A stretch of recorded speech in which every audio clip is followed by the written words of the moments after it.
الحمدللہ ثم الحمدللہ ہم سب مسلمان ہیں، اور ایک مسلمان کا دینی اور اخلاقی فریضہ یہ ہے کہ وہ اپنے دوسرے مسلمان بھائی کی مدد کرے۔ بس اوقات ہمارا کوئی رشتہ دار، دوست، احباب پریشانی کی حالت میں ہمارے پاس آتے ہیں اور ہم سے رقم کا مطالبہ کرتے ہیں، کہتے ہیں کہ رقم دے دو قرض کے طور پر، جیسے ہی میرے حالات اچھے ہوں گے میں تمہیں لوٹا دوں گا۔ اور ہم بھی اچھی نیت کے ساتھ کہ بیچارہ میرا دوست ہے، میرا رشتہ دار ہے، قریبی تعلق والا ہے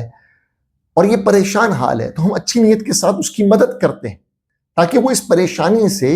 نکل آئے۔ لیکن ہوتا کیا ہے کہ جب واپس رقم دینے کی بات آتی ہے، پیسے واپس دینے کی بات آتی ہے، قرض واپس کرنے کی بات آتی ہے،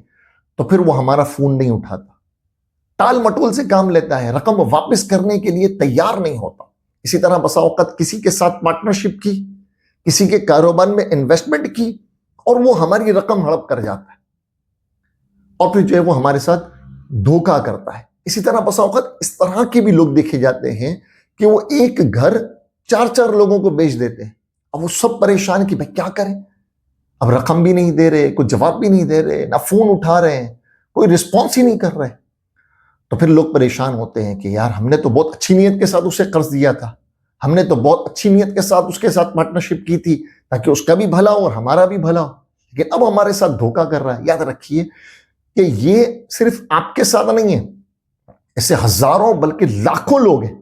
کہ جن کے ساتھ اس طرح کا دھوکہ ہو چکا ہے، وہ پریشان ہے۔ اب ایسی پریشانی کے وقت ہم یہ سوچتے ہیں کہ اب اس پریشانی، اس مشکل سے نجات کا کیا راستہ ہے؟ تو آئیے ہم اللہ تعالیٰ کی طرف رجوع کرتے ہیں۔ آج میں آپ کے سامنے اسی حوالے سے ایک نہایت ہی مجرب وظیفہ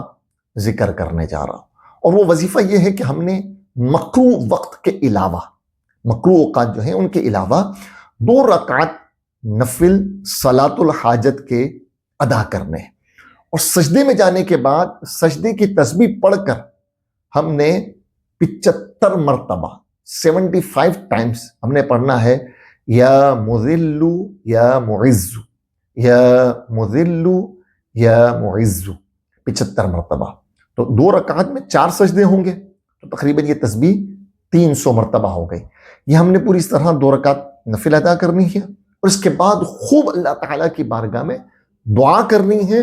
اور اس شخص کی بھلائی کے لیے بھی دعا کرنی ہے کہ اللہ تعالیٰ اس کے دل میں بات ڈالے، اسے خوف خدا نصیب کرے، اسے توفیق دے کہ وہ ہماری رقم لوٹا دے۔ انشاءاللہ اللہ تعالیٰ بہت مہربان ہے، وہ غیب سے اسباب پیدا کرنے والا ہے، وہ ہر چیز پر قادر ہے، وہ انشاءاللہ ضرور آپ کی مدد فرمائے۔